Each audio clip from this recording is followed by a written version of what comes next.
Bonjour les BDphiles, j'espère que vous allez bien. On se retrouve pour le Samedi News et je le commence tout de suite avec une vague de remise en avant par la maison d'édition Delcourt pour fêter ses 40 ans. Donc des albums qui ont marqué son histoire et qui sont remis en avant dans des beaux étuis. Nous avons donc cette semaine reçu Les Indes Fourbes, une toute belle lecture. Enfin, c'est d'une intelligence et d'une beauté dans le dessin. C'est Erol au scénario et Garnido au dessin extraordinaire, vraiment. Ça, c'est un des, voilà, ça restera, je pense, dans le top 10 des meilleures lectures que j'ai faites. Les Indes Fourbes, Un océan d'amour, un album d'une poésie infinie par Lupano. C'est magnifique. Voilà, Un océan d'amour, ça fait partie de ses remises en avant. En roman graphique, ils ont choisi l'Odyssée d'Hakim, oui, très très bon. Come Prima également. Et puis un album d'Alfred qui s'appelle Instant d'année, 40 ans d'intimité de la maison Delcourt. Voilà, donc ça fait partie. Et je crois que j'ai reçu un manga aussi. Je vous le signalerai dans les informations au-dessus de la vidéo. J'ai oublié de le prendre. Voilà. Donc il y aura une deuxième vague d'albums remis en avant que je vous montrerai évidemment dans le Samedi News de la semaine concernée. Ensuite, je vous montre toute une série de suites. Et puis, je vous parle des one-shots et des tomes 1. J'ai eu un gros coup de cœur cette semaine, donc restez avec moi. Pour ce qui est des suites de séries, j'ai reçu le tome 2 du Nom de la Rose, la magnifique adaptation du roman de Umberto Eco par le grand Manara. Donc, c'est la fin de l'histoire. J'ai également reçu le tome 16 de Seul, série qui s'achemine tout doucement vers sa fin, puisque j'ai cru comprendre que c'était prévu en 21 tomes. Chez Paquet, une nouvelle adaptation d'Agatha Christie, ça s'appelle La Maison Biscornue et ce serait d'ailleurs le roman préféré d'Agatha Christie elle-même. Ce n'est pas une enquête de Hercule Poirot ni de Miss Marple. Cette fois-ci, nous avons droit à une histoire, un huis clos qui se passe dans une maison biscornue où vit une grande famille. Le patriarche est assassiné et tous les membres de la famille sont suspects. Dénouement évidemment uniquement dans les dernières pages et c'est très gai à lire. Alors chez Dupuis, j'ai reçu le tome 2 de Havana Split, série d'action pleine de rebondissements qui se passe à Cuba en 1958. Lily doit, pour sauver son père, se rendre coupable de kidnapping. Elle doit kidnapper la maîtresse du rival du grand boss des paris sportifs de Lille, Don Alfonso. Voilà, plein de... Enfin, c'est tambour battant avec un dessin assez original. Voilà, donc... Tome 2, ici, chez Dupuis. Chez Delcourt, j'ai reçu le tome 3 de Rani dans la collection des Reines de Sang. Et chez Delcourt également, le tome 11 de Donjon Zénith. D'ailleurs, à l'achat de 2 tomes de la série, vous recevez un très beau tapis de souris à mettre sur votre bureau. Chez Soleil, enfin, avant de passer au one-shot et tome 1, j'ai reçu le tome 2 de Arkham Mysteries pour les amateurs d'univers Lovecraftien. Je fais un petit peu de place et je suis à vous pour présenter la suite. Alors, donc, on passe au coup de cœur de la semaine. Si vous suivez assidûment les Samedi News, ce dont je ne doute pas, vous ne serez pas étonnés de savoir que The Junction est mon coup de cœur de la semaine parce que, et le graphisme vous dira peut-être quelque chose, c'est le même auteur que Dawnlands, un album que j'ai plébiscité pendant des mois, que j'ai adoré et celui-ci, je l'ai aimé peut-être même encore plus, au moins tout autant. Excellente histoire, ça se passe en 1996, un soir du mois de juin. 12 ans après sa mystérieuse disparition, Lucas Jones réapparaît sur le pas de la porte de son oncle et de sa tante. Il est convoqué immédiatement par l'inspecteur King qui veut comprendre ce qui lui est arrivé et plus étrange encore, comprendre pourquoi Lucas Jones semble ne pas avoir vieilli d'un seul jour. Il n'a pris aucune ride, il est toujours ce petit garçon physiquement, ce petit garçon de 11 ans qui avait disparu. Que lui est-il arrivé ? L'inspecteur n'a pour seule piste que son journal intime à Lucas, journal qu'il a trouvé dans son sac, mais qui semble n'avoir ni queue ni tête. Alors c'est excellent. Franchement, le suspense est terrible, c'est très prenant. Dès la première page, vraiment, on est happé par cette histoire. C'est tellement bien fait. Et ce graphisme qui n'est d'ailleurs pas facile à vendre, parce que beaucoup de personnes, de lecteurs à la librairie m'ont dit qu'ils avaient un peu du mal avec le graphisme et donc ils hésitaient et puis finalement ils ont adoré, donc ils étaient bien contents de s'être lancés. Donc ce graphisme qui n'est pas forcément évident colle pourtant tellement bien à l'histoire, c'est absolument génial. Voilà, moi j'ai adoré, très bien écrit et toujours aussi bien mise en image. Voilà, foncez, hein, vous pouvez y aller les yeux fermés, c'est trop bien. Chez Paquet, j'ai reçu Le Gibier, un bon polar, l'adaptation d'un roman. A priori, je ne connaissais pas le roman, mais c'est l'adaptation d'un roman. Donc, bon polar, ça commence sur une journée toute pourrie pour le commissaire Starsky qui, voilà, sa femme demande le divorce, son animal de compagnie est mourant et en plus, il y a une prise d'otage en cours dans un appartement parisien. Vraiment, la journée qu'on n'a pas envie de vivre. Et donc, il se rend sur les lieux de la prise d'otage. Et là, il va tomber sur 2 corps, le corps d'un flic et puis celui d'un homme d'affaires sud-africain. Alors, tous les indices pointent vers la culpabilité d'une brillante biologiste qui est aussi l'amour de jeunesse du commissaire Starsky. Alors, il ne veut pas croire qu'elle est coupable, il va mener une enquête et le temps joue contre lui parce que les meurtres s'accumulent. Voilà, donc c'était voilà, plein d'actions, de rebondissements, ça se lisait très bien et pas mal dessiné en plus, donc vraiment un chouette polar pour les amateurs du genre. Voilà. Alors chez Oxymore, maison d'édition que j'apprécie. Chaque sortie est très agréable et c'est encore le cas cette fois-ci. Chez Oxymore, j'ai reçu le tome 1 de Alastor de Sombregarde, donc une mini-série de dark fantasy qui commence sur le sauvetage d'un chevalier de la mort, Alastor de Sombregarde. Il est sauvé par un maître gobelin et il n'aura de cesse, ce chevalier de la mort, que de retrouver sa bien-aimée. Et ce sera pour lui le début d'un périple semé d'embûches.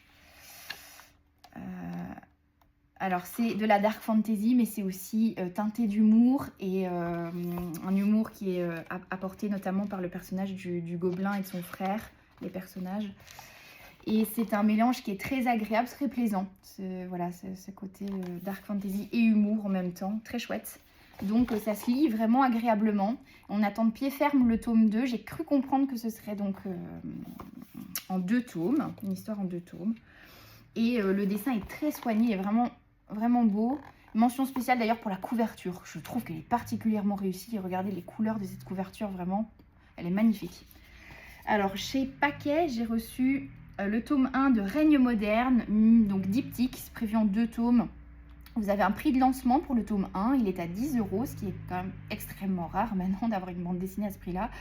Et puis vous allez avoir le tome 2 très vite, donc en février. Donc on aura l'histoire complète comme ça, coup sur coup, c'est très chouette. Ça se passe dans un monde dominé par les animaux où les humains sont réduits à l'état de bêtes sans langage.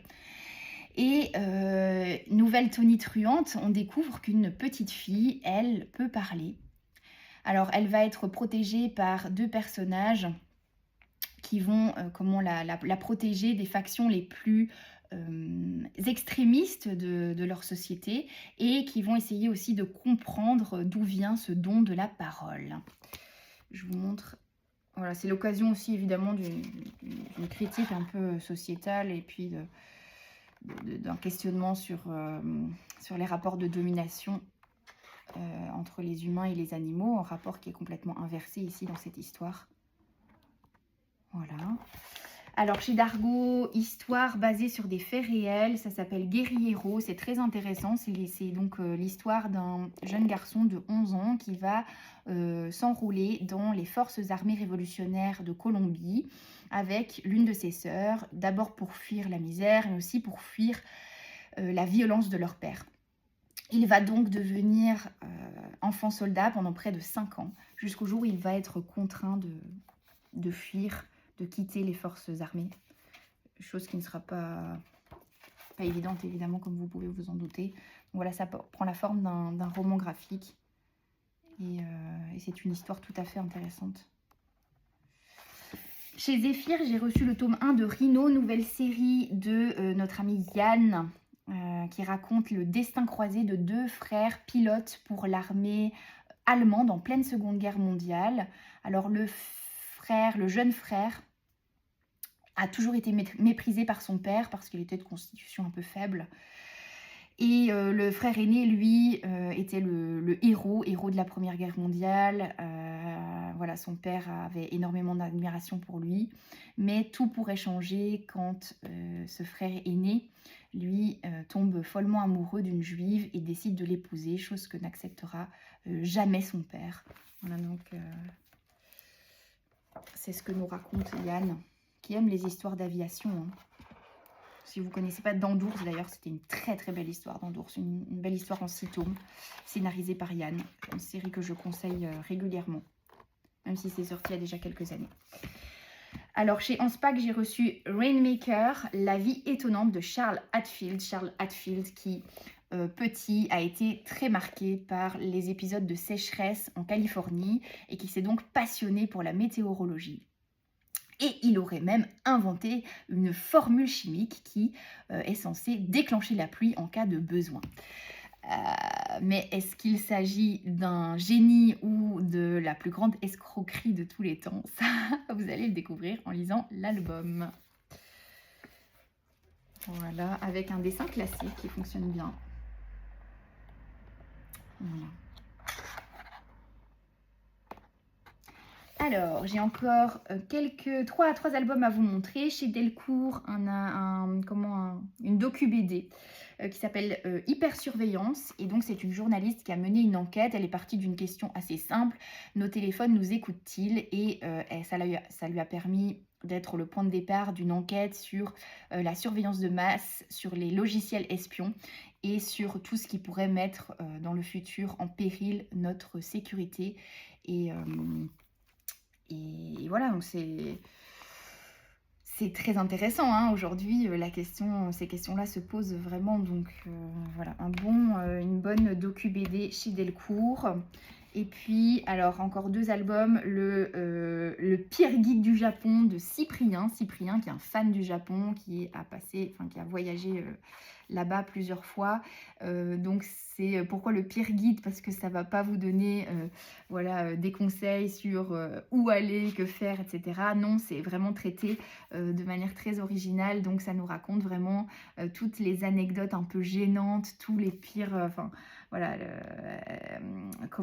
des analyses foireuses, il dit des anecdotes embarrassantes sur ce pays qui le fascine tant. Voilà, ça se présente comme un guide, mais un guide un peu, le pire guide, un guide un peu foireux. Et voilà, évidemment, avec tout l'humour qu'on connaît de Cyprien. Et le dernier album que je voulais vous montrer chez Patakès, reçu cette semaine, c'est Bilan Carbonara. Ben ça, c'est le moment humour absurde de la semaine. Humour absurde sur, cette fois-ci, le sujet de la conscience sociale et écologique. Alors, pour ce qui est des BD jeunesse, j'ai quelques albums à vous montrer. J'ai d'abord reçu une offre découverte chez Delcourt pour la série légendaire. Si vous aviez envie de vous lancer ou que vous avez déjà la série de base et que vous voulez commencer les séries annexes, c'est le moment puisque nous avons tous les tomes 1 de la série et des spin-offs des légendaires au prix de 5 €. Voilà, par exemple, 5 € ici pour le tome 1 de Légendaire Origine, 5 € pour les Chroniques de Darkel, Légendaire Résistance, etc. Donc ça, c'est plutôt sympa. Alors, en BD jeunesse, j'ai reçu chez Dupuis le tome 2 d'une série que j'avais adorée. Ça s'appelle Mimouche.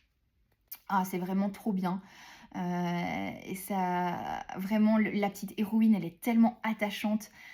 Ça traite de plein de sujets, notamment le harcèlement scolaire, le fait de suivre, de s'affirmer et d'oser suivre ses rêves et des différences qui peuvent être faites depuis le plus jeune âge entre les garçons et les filles.